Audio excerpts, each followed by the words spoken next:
Welcome to Next Chapter Women, She Blooms in Solitude, a podcast for moms over 40 with independent or young adult children ready to rediscover who they are now.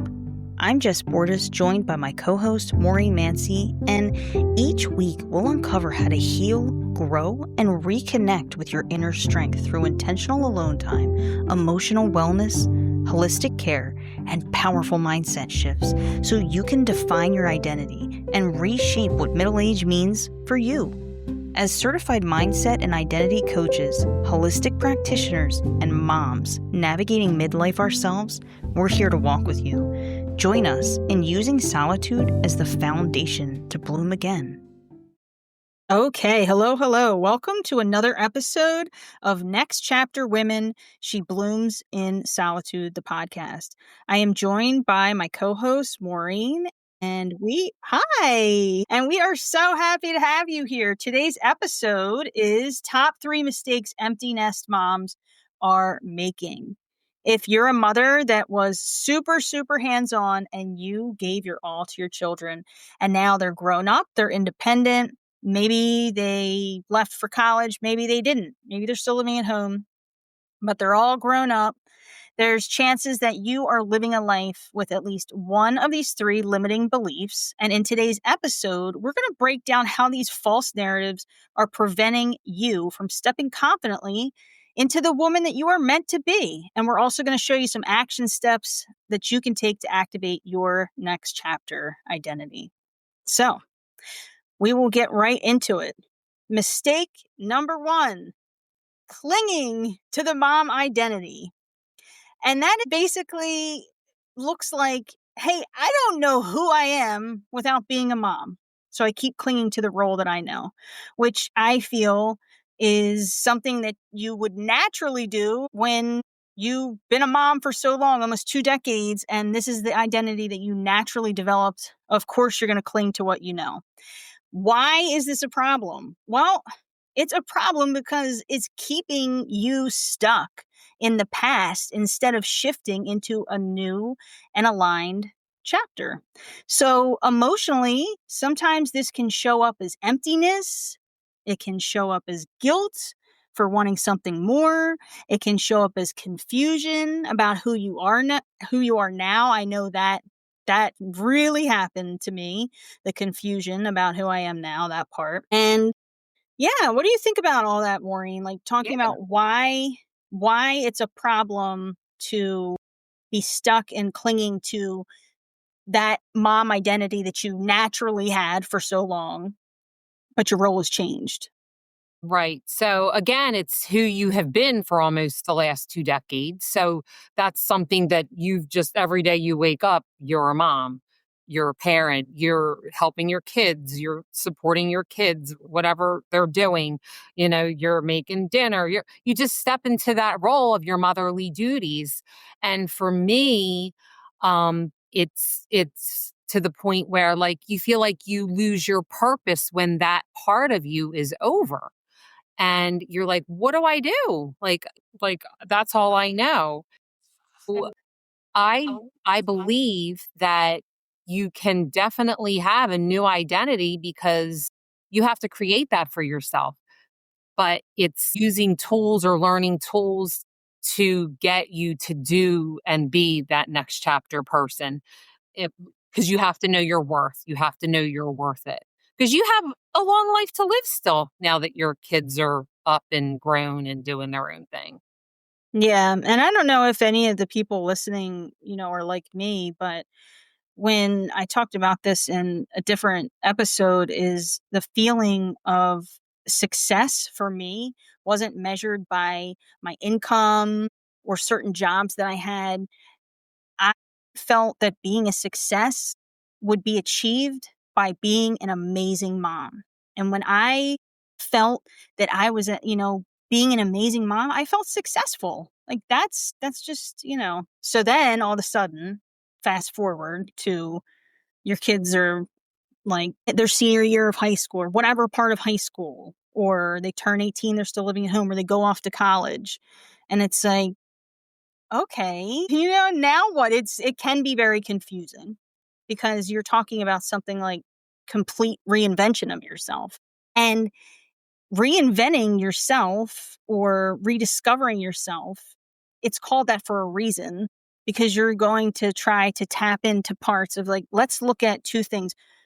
Who I was before, what core values do I have now that still align with that person I was before, but also who have I become? Who am I now? Because a lot of the person that we were before, we're not that same person. I might not even be the same person that I was a year ago, half a year ago. We're constantly evolving and changing. I don't know how you feel about any of that. Well, no, absolutely. So, as I have a senior in high school, I went from while he was learning how to drive last year to doing a lot of running around and back and forth. So I was still having to be like really in his life because he didn't have his license yet. And so I was still taking him to school and I was picking him up from school and I work from home. And, it was easy to do that because I work from home now since COVID. But it got to the point where now he has his license and this year he has a job and I work from home, so he can just take the car now. He has his license. And it's like, now I'm home all the time. He drives more than me.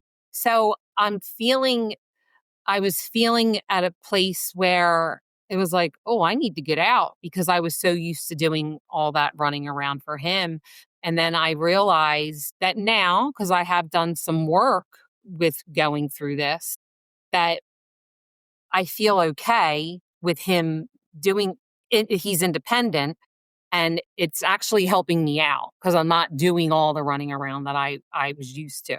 But it took a while to get to that point. So just like, Yeah, because it can be really scary to think about letting go of who you were. It's a scary thing. But I think that what happens is maybe an aha moment is when you have that shift of reframing the thinking as this could be a place to start to embrace change. It's like you have the ability to make the shift because you've already done it. So if you think about all of the developmental milestones that your child went through the course of their life, infancy and as a toddler, and you had to pivot as a mom. You had to change your role, right?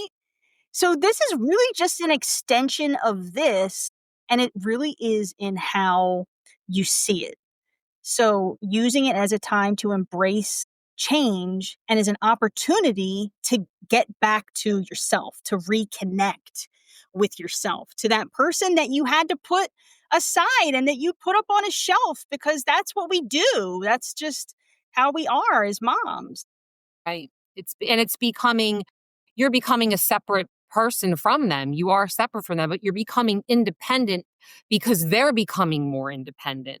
So you're wanting to reinvent, like, okay, now that they're older, I'm happy, but what do I want to do for myself now? Am I worth it? Am I worth, pursuing, learning something new, going out and walking in nature, taking the moments that you're alone because you have more time and really, just enjoying that time. I know a lot of times we can use distraction and getting together with people and being on the phone all the time or being on social media all the time. That's a good way to say, oh, okay, as long as I stay busy, I'm okay. I think this Yeah. might be getting into it like another thing though, as far. No. I mean, the first part of what you said that was so huge that I loved was getting to a place where asking yourself, am I worth it? And then making that realization, I am worth it.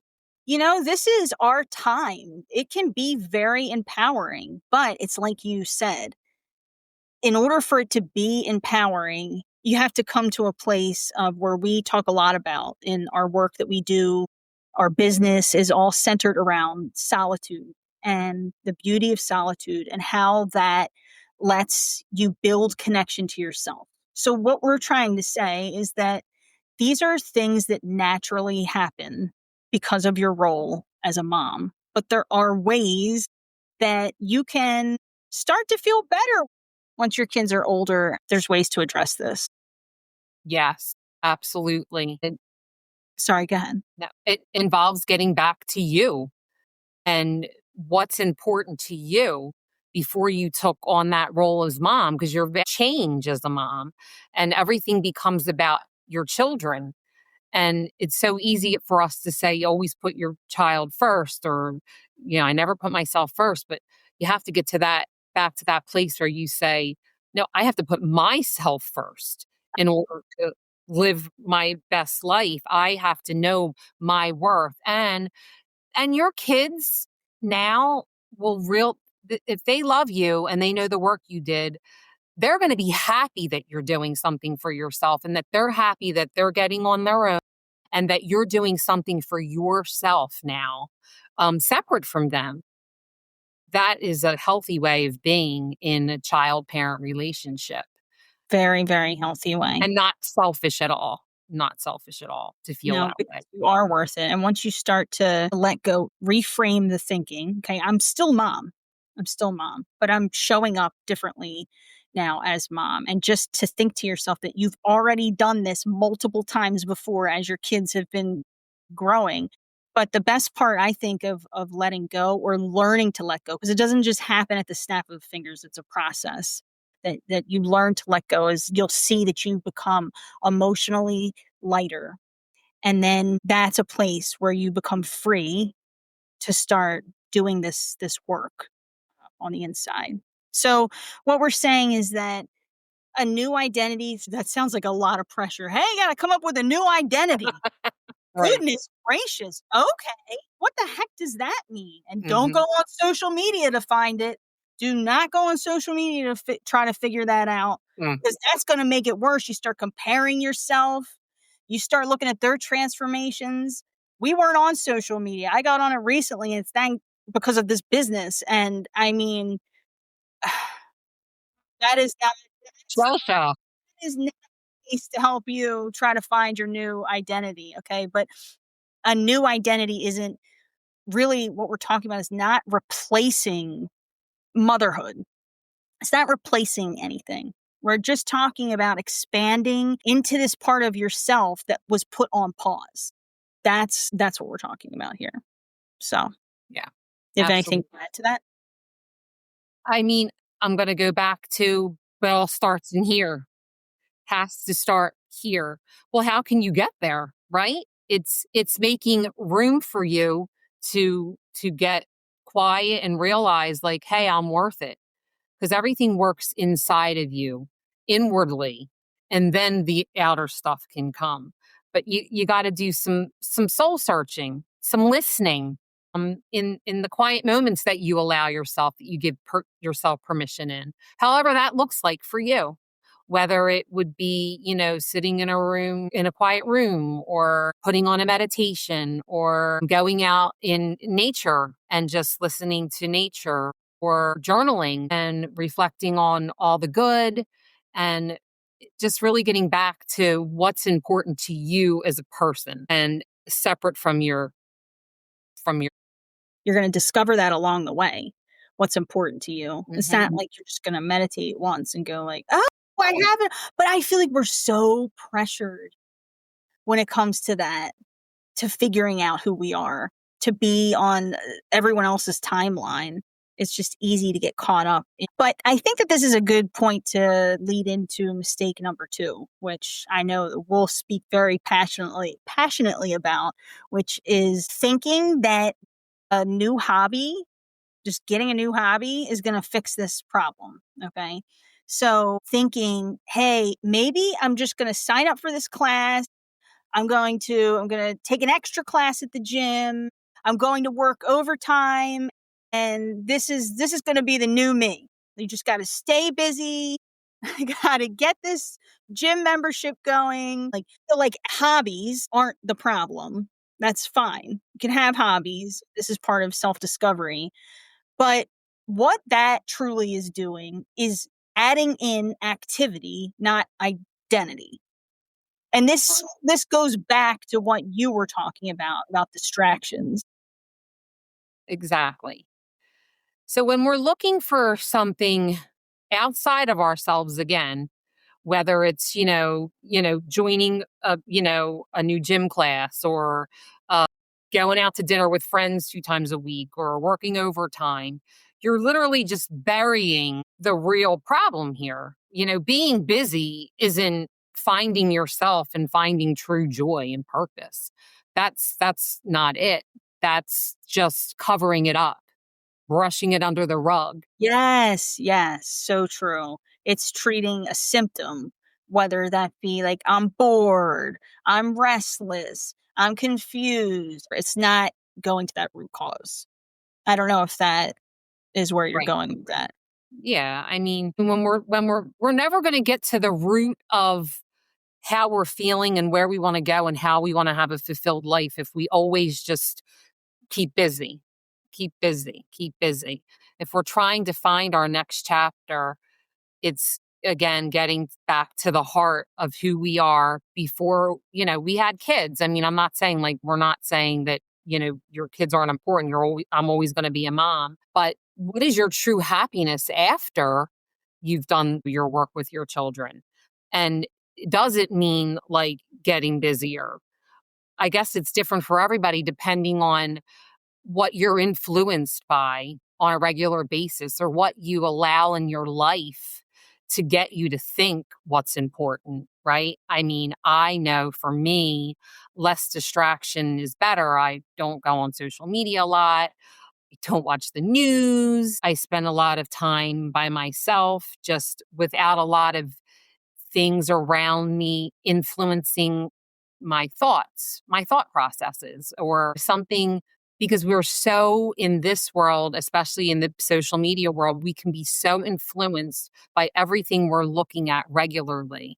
We're on our phones, we're on all the platforms, and we're consuming rather than recreating We're consuming. self, Yeah. consuming. That's true. And the thing is that we don't want people listening to think that we're saying like, okay, you need to lock yourself in the house. We're not saying that these things are bad to have hobbies and explore like the things that you like or what you might be into now, but we're talking about having this designated time in solitude to start to learn more about and improve and connect with yourself. That's what we're Right. talking. So Absolutely. yeah. All right. So then that would take us to, well, you know what? Actually, we could talk about when we're in, solitude, using some of those mindful practices, things that the listener can do to get quiet, things you could do to create space for self discovery. You talked about how you meditate, and that's one tool that you use. I think that, it takes time. And I'm not going to sit here and say that, like, oh, it's so easy to meditate. Oh, it's so easy to get quiet. Or it's so easy to go and catch a couple of deep breaths, because we've trained ourselves to not be with ourselves and notice that the quiet is where we regain who we are, like inside, when we allow ourselves. I mean, if you want to learn how to do it, you don't have to do it all the time. Even if you gave yourself like a few moments of a day and you just took a couple deep breaths in a separate room, even just to get started, to realize that the breath is so important. And we don't even realize as humans that we probably don't even breathe at times. We're just so busy going, going, going, going, going. Wow, that's so true. Like, just give yourself time to just take some deep breaths, especially when you're overwhelmed and you don't know what to do. Because when you stop breathing, or you don't give yourself time to breathe, you think about what that's really doing for your next moment. Is it good? Probably not if you're feeling overwhelmed. So I think it's just allowing time for yourself, even if it's brief time, to just take some deep breaths. Just some deep breaths. I think it's important. This is going to segue into mistake number 3, what you talked about.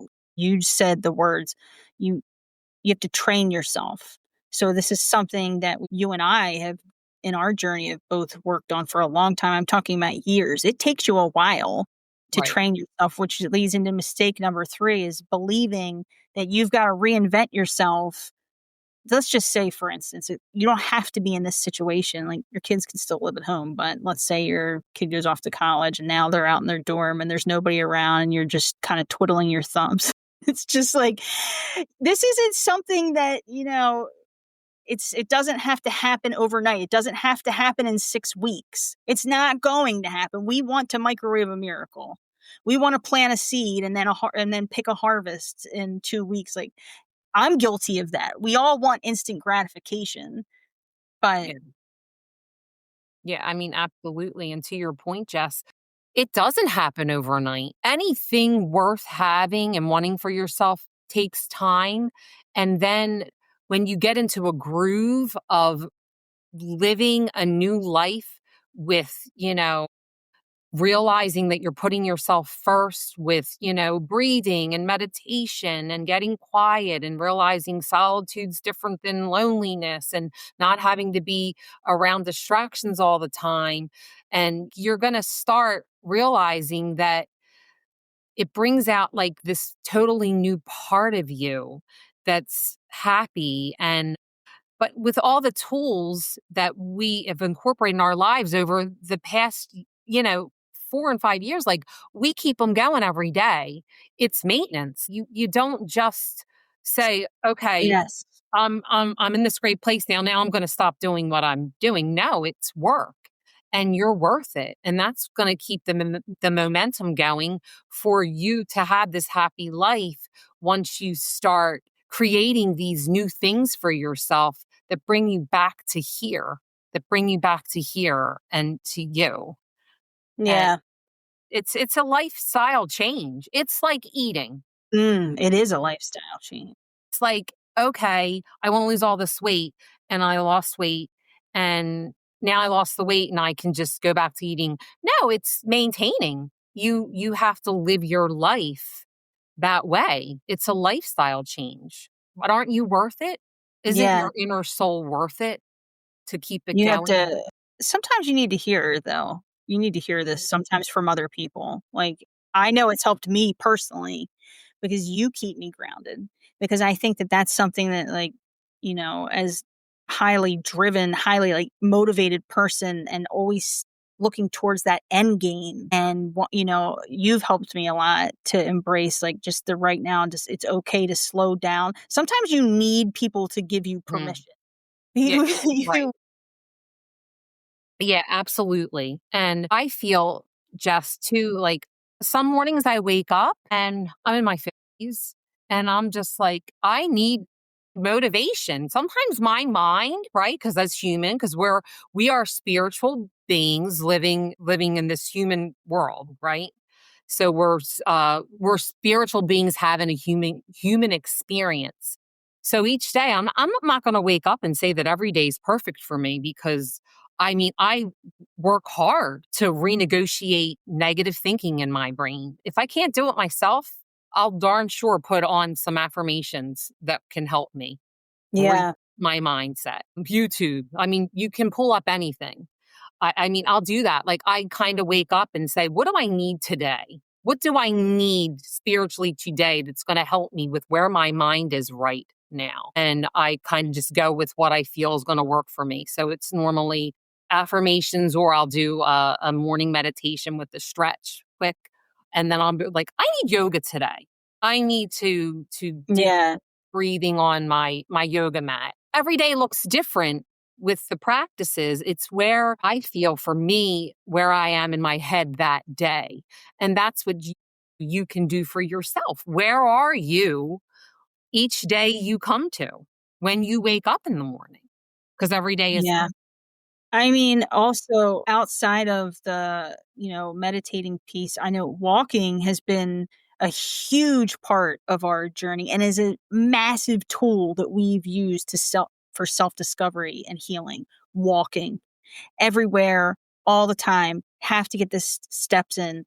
I mean, when I'm able to be outside, walk wherever it is, it doesn't have to be a hike, but that is therapeutic to me. My mind that's where I just am able to just let it all go. yeah. And hey, we're back to letting go. Right. Yeah. Yeah, yeah. Can I just So, say this before we move on? I'm yeah. relating. So when Jess and I get together and we do our business stuff together, which has been ongoing, sometimes we get together and we're at a place where like we just need to get out. We need to like let this go. And we go on a walk, and that's when a lot of ideas come to us. And that's where we feel refreshed and revitalized because we got out in nature. We breathe some fresh air. And we come back and we have all these ideas because we kind of let go of sitting inside, pen and paper, having the mind Yeah. going. And we're like, let's let it go. Let's walk. We don't go out. We go out with the intention of walking, but it normally helps create some ideas about, I'm telling you, walking is hugely underrated. Is huge. Serves so many purposes and is good for so many things aside from the exercise that you get physically and, like less impact on the joints and stuff. But people wouldn't think this, but walking can be spiritual. You can have walking is spiritual moments. spiritual. You can have spiritual moments walking, no matter where you're walking. Like I talk about all the time that I connect, you know, with nature on a spiritual level, typically when I hike. But you could be walking anywhere. And I feel Absolutely. like it is just very underrated because it is such an amazing practice. And back to what you said. So with walking, that's something that I try to intentionally do and add to my mornings, like every morning. But you have to allow yourself space because sometimes you get up and you're just not feeling it. But it's drops in the bucket that add up over time. Absolutely. I feel like we may have talked about this or said these words, but I want to just read them real quick because I feel like they're so important. And some of these words came from you. I wrote them down. This idea is sort of what we're talking about. The shift happens over time when you start to enjoy the journey.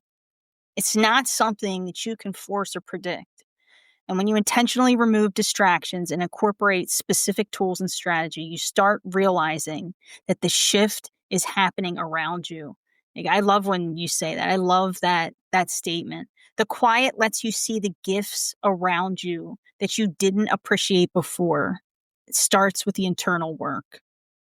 Yeah, absolutely. And it's so true. And I live and going back to when I was in a different place, because it wasn't always like this.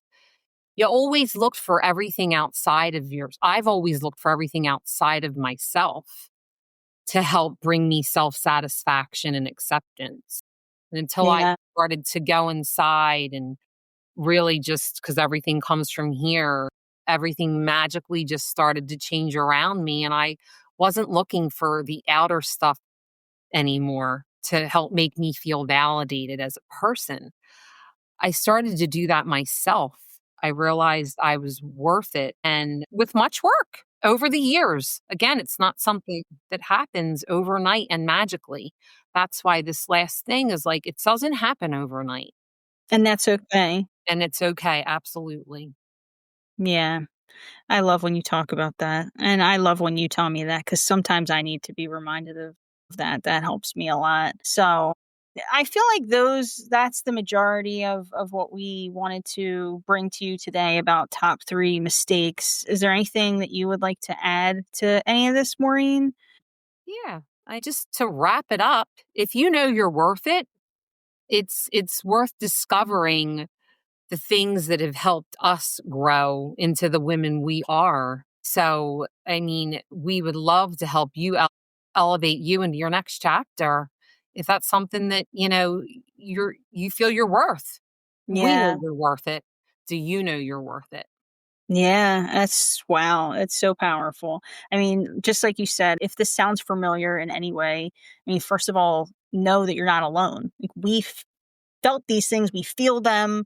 It can be very overwhelming to figure out how and where to start. And so, to circle back to what you just said, that's why we created our signature Awakened Woman program for women over 40 navigating life with young adult children. So, thank you all so much for being with us today. We would love for you to tune in again and be with us. These are some of the topics and things that we talk about and we'll be discussing. And until next time, see ya. Bye. Thanks for listening to Next Chapter Women, She Blooms in Solitude. We'd love to hear from you, so come say hi on Facebook and share your biggest takeaway from today's episode. And if you're ready to rediscover who you are in this new season, you can learn more about how we can help or book a free empowerment call through the link in the show notes. And don't forget to hit subscribe so you never miss what's next.